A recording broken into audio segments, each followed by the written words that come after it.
পয়গম্বর আরবি আল্লাহর কাছে দোয়া করলেন, আল্লাহুম্মা ইজ্জিল ইসলামা বিহাব্বির রাজুলাইনি ইলাইক। পয়গম্বর আল্লাহর কাছে দোয়া করলেন, আল্লাহ পাকের কাছে ডাক দিয়া বলে, আল্লাহ মক্কার মধ্যে আমি তোমার কাছে দুইজনের জন্য দোয়া করে গেলাম, ও আল্লাহ দুইজনের মধ্যে তুমি যাকে পছন্দ করো, যাকে ভালোবাসো, তার দ্বারা ইসলামকে তুমি ইজ্জতওয়ালা বানায়া দাও, তার দ্বারা ইসলামকে তুমি শক্তিশালী বানায়া দাও। আল্লাহর পয়গম্বর মক্কার এই সমাজটাকে নিয়ে অনেক চিন্তা ভাবনা করে দুইজন লোককে পেয়েছেন। ও মুসলমান ইমানদার আল্লাহর গোলাম, আল্লাহর পয়গম্বর আল্লাহর কাছে যখন দোয়া করেছে, আল্লাহ পাক রব্বুল আলামিন পয়গম্বরের দোয়াকে কবুল করেছেন।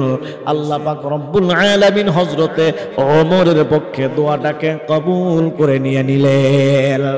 পয়গম্বর আল্লাহর কাছে দুইজনের জন্য দোয়া করেছিলেন, একজন হলেন আবু জাহাল ইবনে হিশাম, আর একজন হলেন হযরত ওমর ফারুক। আল্লাহ রাব্বুল আলামিন আবু জাহালের জন্য দোয়া কবুল করলেন না, আল্লাহ পাক রব্বুল আলামিন হযরতে ওমরের পক্ষে দোয়াকে কবুল করেছেন।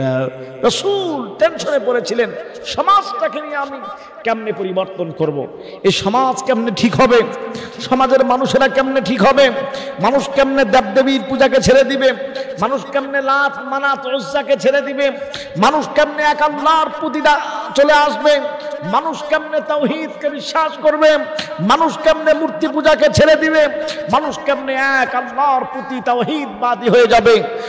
সমাজটাকে নিয়ে রাসূল, সমাজের মানুষগুলোকে নিয়ে রাসূল অনেক চিন্তা ভাবনা করে দেখলেন, দুইজন ব্যক্তি যদি আমার পক্ষে থাকে তাহলে আমার জন্য পথ চলা অত্যন্ত আসান এবং সহজ হয়ে যাবে।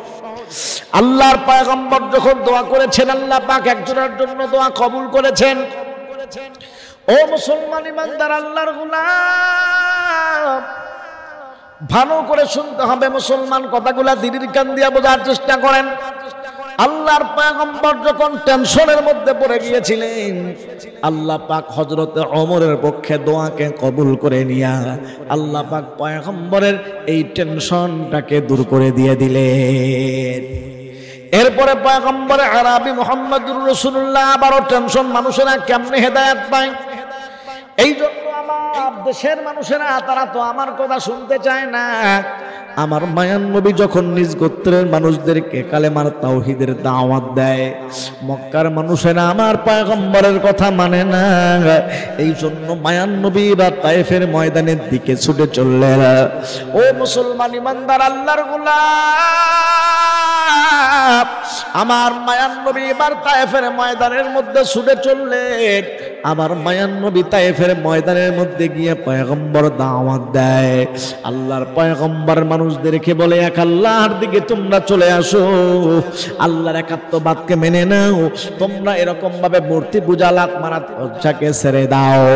ওই তায়েফের মানুষেরা আমার পয়গম্বরের দাওয়াতকে গ্রহণ করা তো দূরের কথা, প্রয়োজনে আমার মায়ান নবী মুহাম্মদুর রাসূলুল্লাহকে তারা মারল, এমনকি দুষ্ট দুষ্ট ছেলেগুলাকে আমার মায়ান নবীর পিছনে লাগায়া দাও। আমার মায়ার নবীর শরীরের মধ্যে মশা পড়া হারাম,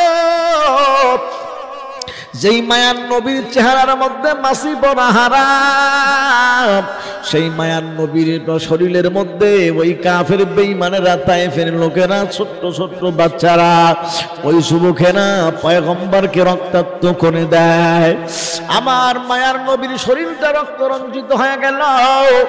আল্লাহ পাক রব্বুল আলামিন পয়গম্বরের এই অবস্থা দেখে, মায়ার নবীর অবস্থা দেখে তো আল্লাহ সহ্য করতে পারেন না। আল্লাহ পাক রব্বুল আলামিন জিবরাইলকে পাঠায়া দিয়ে বলে, যা জিবরাইল দেখো তো আমার মুহাম্মদ বন্ধু কি বলে। হযরত জিবরাইল আমিন পয়গম্বরের কাছে চলে আসলেন। আল্লাহর পয়গম্বর মুহাম্মদুর রাসূলুল্লাহ সাল্লাল্লাহু আলাইহি ওয়াসাল্লামকে হযরত জিবরাইল ডাক দিয়া বলে, পয়গম্বর, আল্লাহ পাক রব্বুল আলামিন আমার কাছে এরকম ভাবে বাতাসের ফেরেশতা পাঠিয়ে দিয়েছে। ও পয়গম্বর, পাহাড়ের ফেরেশতা আল্লাহ তাআলা পাঠিয়ে দিয়েছে। আপনি যদি একটু অনুমতি দেন, সঙ্গে সঙ্গে এই দুই পাহাড়ের মধ্যে এই তায়েববাসীকে এই ফেরেশতারা লন্ডভন্ড করে দিয়ে দিবে। ও মুসলমান ইমানদার আল্লাহর গোলাম, দেখেন আমার মায়ান নবী কি পরিমাণ রহমত, মায়ান নবী কি পরিমাণ দয়া। আল্লাহ তাআলা তো পয়গম্বরের ব্যাপারে তাই বলেছেন, ওয়া মা আরসালনাকা ইল্লা রাহমাতাল লিল আলামিন। আমার মায়ান নবী হলো সমস্ত দুনিয়ার জন্য রহমত। আল্লাহ তাআলা সূরাতুল ফাতিহার মধ্যে বলেন, আলহামদুলিল্লাহি রাব্বিল আলামিন।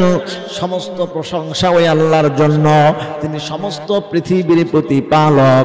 আল্লাহ তাআলা নিজের ব্যাপারে বলেছেন রব্বুল আলামিন, আর মায়ান নবীর ব্যাপারে আল্লাহ বলেছেন রহমাতাল লিল আলামিন। আল্লাহ তাআলা বুঝাইতে চাই, ও পয়গম্বর, আমি আল্লাহ রুবুবিয়্যাত যত দূর, আপনি মুহাম্মাদের নবুয়তের এরিয়া আমি আল্লাহ তত দূর বানায়া দিলাম। এই জন্য মুসলমান ইমানদার আমার মায়ান নবী তো রহমত। এই জন্য পয়গম্বর চান না ওই তায়েফের মানুষেরা যেন ধ্বংস হয়ে যায়। আল্লাহর পয়গম্বর মুহাম্মদুর রাসূলুল্লাহ সাল্লাল্লাহু আলাইহি ওয়াসাল্লাম ডাক দিয়া বলে, না ভাই জিবরাইল, তায়েফবাসীকে ধ্বংস করা যাবে না। এরা আমি পয়গম্বরকে বুঝে নাই, আমার আমি তো ধর্মকে তারা বুঝে নাই। আমি আল্লাহর কাছে দোয়া করে গেলাম এবং আমি আশা রাখতেছি এই তায়েফের এর মধ্যে থেকে আল্লাহ পাক রব্বুল আলামিন আগামী প্রজন্ম এমন কিছু প্রজন্ম বের করে দিবে, তারা আমার আনিত দ্বীনকে গ্রহণ করবে, ইসলামকে গ্রহণ করবে, জান্নাতের বাসিন্দা হয়ে যাবে। ও মুসলমান ইমানদার আল্লাহর গোলাম, আল্লাহর পয়গম্বর মুহাম্মদুর রাসূলুল্লাহ আর আমার মনটা খারাপ। আল্লাহ পাক রব্বুল আলামিন ডাক দিয়ে বলতেছে, নবী আমার, ও বন্ধু আমার, আপনার কেন এত চিন্তা? আপনার চিন্তার কোনো কারণ নাই, টেনশনের কোনো কারণ নাই। ও মায়ান নবী, আপনি কি জন্য টেনশন করেন? তায়েফের লোকেরা ইসলাম গ্রহণ করলো না, কোনো চিন্তার কারণ নাই। আমি আল্লাহ পাক রব্বুল আলামিন অতি শীঘ্রই আপনার মনটাকে আমি আল্লাহ তাআলা ভালো করে দিব। ও মুসলমান, অবস্থাটা কি হয়ে গেল? আল্লাহর পয়গম্বর মুহাম্মদুর রাসূলুল্লাহ সাল্লাল্লাহু আলাইহি ওয়াসাল্লাম বসে বসে কোরআন তেলাওয়াত করতেছে। একদল জিন আল্লাহর পয়গম্বরের কোরআন তেলাওয়াত শুনলো। আগে জিনদের আল্লাহ পাক রব্বুল আলামিন এমন পাওয়ার দিয়েছিলেন, জিনরা আসমান পর্যন্ত উঠতে পারত। আসমানের মধ্যে উঠে আল্লাহ পাক আসমানের ফেরেশতারা যে সমস্ত এলানগুলি আসমানের মধ্যে করত, এই সমস্ত দুষ্ট দুষ্ট জিনগুলি আসমান পর্যন্ত উঠে কান লাগায়া দিয়ে ফেরেশতাদের সেই কথাগুলো শুনত। দুনিয়ার মধ্যে গণকদের কাছে এসে সেই সমস্ত কথাগুলো তারা ফাঁস করে দিয়ে দিত। একটা সত্য 99টা মিথ্যা কথা বলে বলে এরকম ভাবে গণকদের কাছে তারা বানায়া বানায়া বলতো। আল্লাহর পয়গম্বরের নবুয়ত যখন চলে আসলো, আর তারা আসমানের মধ্যে কথা শোনার জন্য যাইতে পারে না। জিনদের যে সর্দার আছে, জিনদের যে এরকম ভাবে রাজা আছে, সে এলান করে দিয়ে দিল, দেখো তো দুনিয়ার মধ্যে কোনো না কোনো ঘটনা ঘটে গেছে, যার কারণে আমরা এখন আর আসমান পর্যন্ত কেন যাইতে পারি না। এই জন্য তোমরা দুনিয়ার মধ্যে খবর নিয়ে দেখো, এমন কোন ঘটনা ঘটেছে যার কারণে হয়তো আমরা আসমান পর্যন্ত যাইতে পারি না। এই সমস্ত জিনগুলা দুনিয়ার মধ্যে, ও মুসলমান, সরিয়ে চলে গেছে। দেখবে তারা কোন কারণে আসমানের মধ্যে আর উঠতে পারে না। আল্লাহর পয়গম্বর মুহাম্মদুর রাসূলুল্লাহ সাল্লাল্লাহু আলাইহি ওয়াসাল্লাম যখন তার এই কোরআন তেলাওয়াত গুলা ওই জিনগুলা শুনে ফেলল, জিনরা বলে, কুল উহিয়া ইলাইয়া আন্নাহু ইসতামা'a নাফারুম মিনাল জিন ফাকালু ইন্না সামি'না কুরআনান আজাবা। এই সমস্ত জিনগুলা যখন আল্লাহর পয়গম্বরের কোরআন তেলাওয়াত যখন শুনছে, ওই জিনদের বাদশা আর রাজার কাছে গিয়ে ডাক দিয়া বলতেছে, ও বাদশা জাহাপানা জানেন, ইন্না সামি'না কুরআনান আজাবা, আমরা একটা আজীব কোরআন শ্রবণ করেছি, আমরা একটা আজীব কোরআন শ্রবণ করেছি। ইহদি ইলা রুশদি ফাআমান্না বি, আমরা তো ওই কোরআনের উপর ঈমান পর্যন্ত নিয়ে আসছি। বাদশা মনে করলো, বাদশা জানতে পারলো, হায় হায় এই কোরআনের জন্যই তো আমরা আর আসমান পর্যন্ত আর যাইতে পারতেছি না। আল্লাহ পাক রব্বুল আলামিন হযরত জিবরাইল আমিন আলাইহিস সালাতু ওয়াস সালামকে ডাক দেয়, ডাক দিয়া বলে, পয়গম্বর টেনশন আপনি কি জন্য করেন? আপনার টেনশনের কোনো প্রয়োজন নাই। ও মায়ার নবী আমার, আপনি যেহেতু তায়েফের ময়দানের মধ্যে যাওয়ার পর ওই তায়েফের মানুষেরা আপনার দাওয়াতকে গ্রহণ করলো না, আপনাকে রক্তাক্ত করেছে, আপনাকে মেরেছে, এই জন্য আপনার মনটা বড় খারাপ হয়ে গেল। পয়গম্বর টেনশনের কোনো কারণ নাই, চিন্তার কোনো কারণ নাই।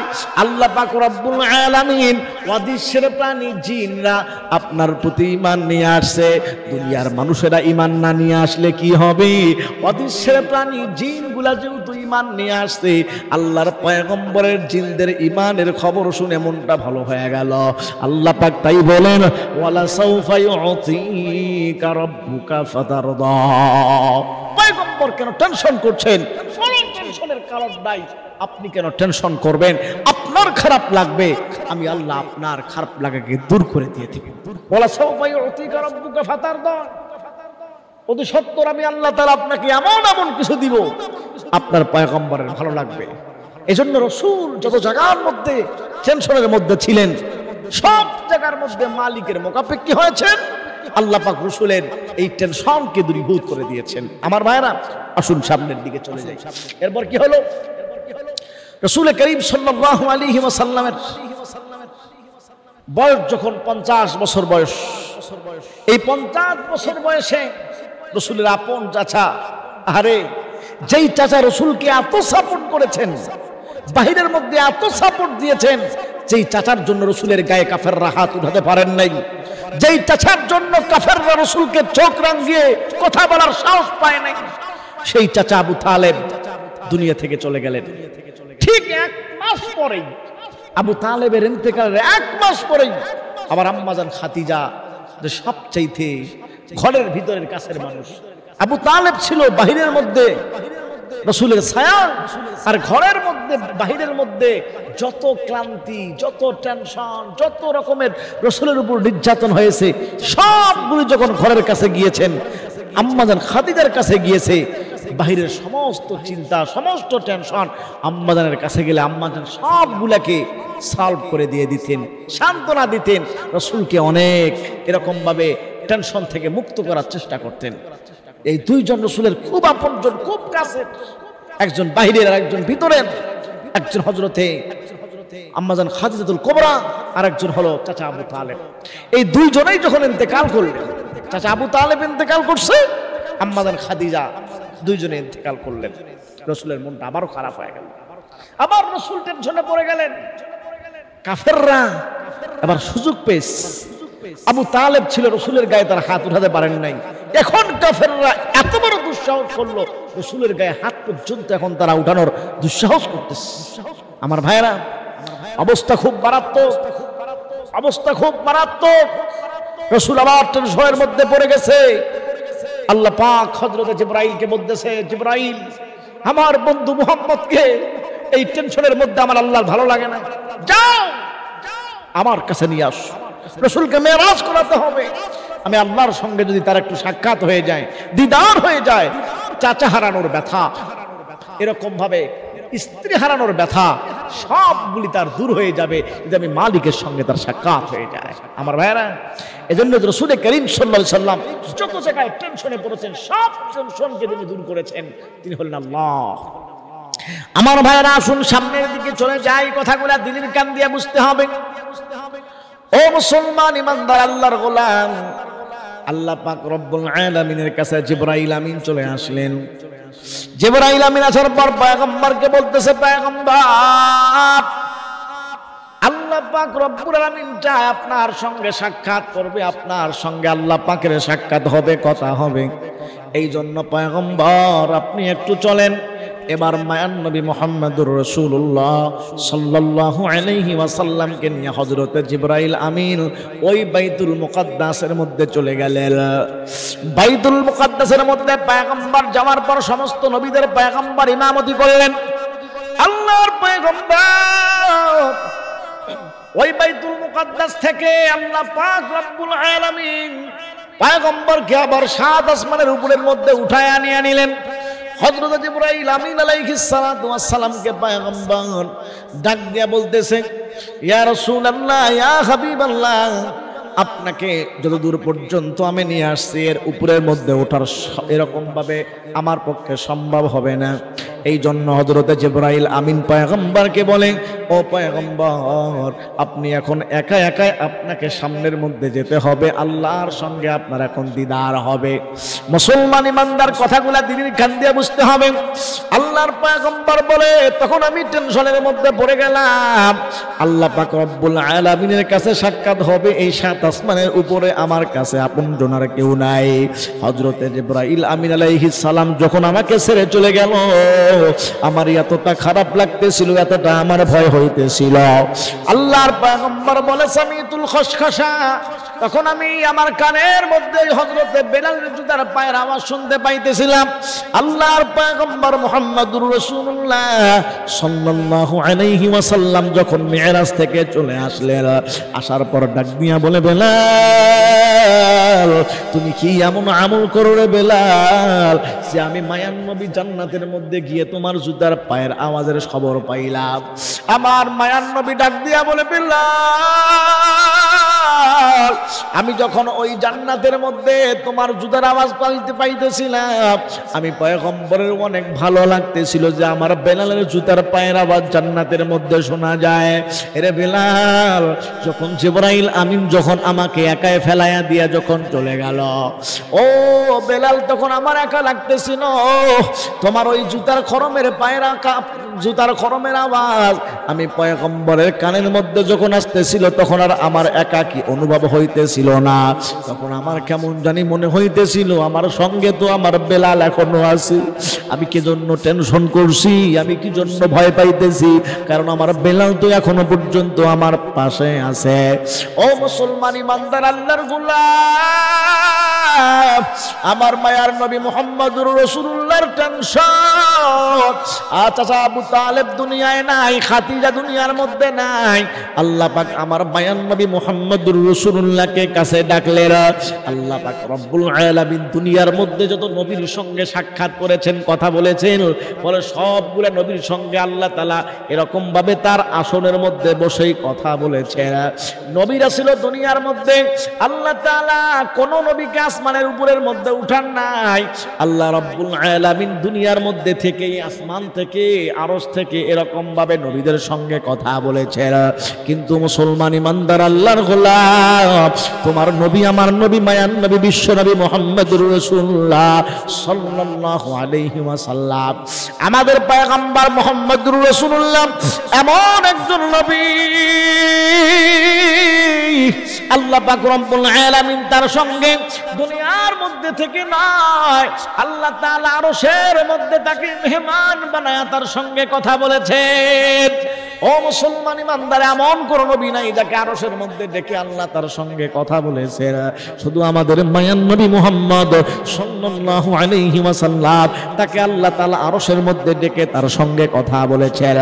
আমার মায়ান নবী মুহাম্মদুর রাসূলুল্লাহ যখন আল্লাহর সঙ্গে দিদার হয়ে গেল, আল্লাহর সঙ্গে সাক্ষাৎ হয়ে গেল, ওই চাচা হারানোর বেদনা, ওই স্ত্রী হারানোর বেদনা আমার পয়গম্বরের একটু একটু করে দূর হওয়া শুরু হয়ে গেল। আমার মায়ান নবী যত জায়গার মধ্যে টেনশন, সব জায়গার মধ্যে টেনশন যিনি দূর করে দেন, উনি হলেন একমাত্র আমার আল্লাহ। এই জন্য আমার ভাইয়েরা, মুসলমান ইমানদার কথাগুলা দিনের কান দিয়া বুঝো। এরপরে পয়গম্বর আবারও টেনশন, চাচা আবু তালেব ইন্তেকাল করলো, আম্মাজান খাদিজাতুল কুবরা ইন্তেকাল করলো, ওই কাফের বেঈমানের দল এবার আমার মায়ান নবী মুহাম্মদুর রাসূলুল্লাহকে মারার পর্যন্ত সিদ্ধান্ত নিয়েছে। যে মুহাম্মদ দিন যাইতেছে মুহাম্মাদের দল দিন দিন ভারী হইতেছে, এই জন্য চাচা আবু তালেব তো আর নাই, আমাদেরকে বাধা দেওয়ার মতো তো আর দুনিয়ার মধ্যে কেউ নাই। এই জন্য আবু জেহেল, উতবা, সাইবা, ওয়ালিদ ইবনে মুগিরা, মক্কার কাফের বেঈমানের দল আমার মায়ার নবী মুহাম্মদুর রাসূলুল্লাহকে মারার পর্যন্ত এখন চক্রান্ত করতেছে। ও মুসলমান, শুধু কি তাই বলে না, আল্লাহর পয়গম্বর মুহাম্মদুর রাসূলুল্লাহ সাল্লাল্লাহু আলাইহি ওয়াসাল্লাম ওই পাহাড়িয়া পথ দিয়ে যায়। আমার মায়ার নবী মুহাম্মদুর রাসূলুল্লাহ যখন পাহাড়িয়া পথ দিয়ে যায়, দুষ্ট আবু জেহেল আমার মায়ার নবীকে একাই পাইয়া গলার মধ্যে গামছা লাগাইয়া, আমার মায়ার নবীর গলার মধ্যে গামছা লাগাইয়া টানা হাসরা শুরু করে দেয়। আমার মায়ার নবী ডাক দিয়া বলে, চাচা আমার দুনিয়ার মধ্যে বাবা নাই, মা নাই। ও চাচা, আমার বাবা আব্দুল্লাহ যদি আজকে দুনিয়ায় থাকতো, আপনি তো আমার গলার মধ্যে গামছা লাগাইতে পারতেন না। ও চাচা, আমার বাবেরা যদি দুনিয়ায় থাকতো, আপনি তো গলার মধ্যে গামছা লাগাইতে পারতেন না রে চাচা। আজকে আমার বাবা আব্দুল্লাহ নাই, মা নাই, চাচা আবু তালেব দুনিয়ায় নাই, এই জন্য আপনি আমার গলার মধ্যে গামছা লাগাইয়া আমাকে টানা হাসরা আপনি শুরু করে দিয়েছেন। ও মুসলমান ইমানদার আল্লাহর গোলাম, আমার মায়ার নবী মুহাম্মদুর রাসূলুল্লাহ চোখ দিয়ে টপ টপ করে পানি পড়তেছে। আমার মায়ার নবী সামনের দিকে যাইতেছে, পয়গম্বরের মনটা বড় খারাপ। হযরতে আমির হামজা তখনও পর্যন্ত ইসলাম ধর্ম গ্রহণ করে নাই। হযরতে আমির হামজার সঙ্গে পয়গম্বরের সাক্ষাৎ হয়ে গেল। আমার মায়ার নবী মুহাম্মদুর রাসূলুল্লাহর চোখের মধ্যে পানি দেখে হযরতে আমির হামজা ডাক দিয়া বলে, বেটা মুহাম্মদ, তোর চোখের মধ্যে পানি কেন? আবার মায়ার নবী ডাক দিয়া বলে, চাচা ওই আবু জেহেল আমাকে একাই পাইয়া গলার মধ্যে গামছা লাগাইয়া আমাকে এমন জোরে মারছে, ও চাচা আমার দুনিয়ায় তো বাবা নাই। হযরতে আমির হামজা ডাক দিয়া বলে, বেটা মুহাম্মদ, তোর চাচার বাবা আব্দুল্লাহ নাই তো কি হয়েছে? আমি হামজা কি এখনো পর্যন্ত মরে গেছি রে বাবা? আমি চাচা হামজা যতদিন পর্যন্ত আছি ততদিন পর্যন্ত তোর কোনো টেনশন নাই, তোর কোনো চিন্তা নাই।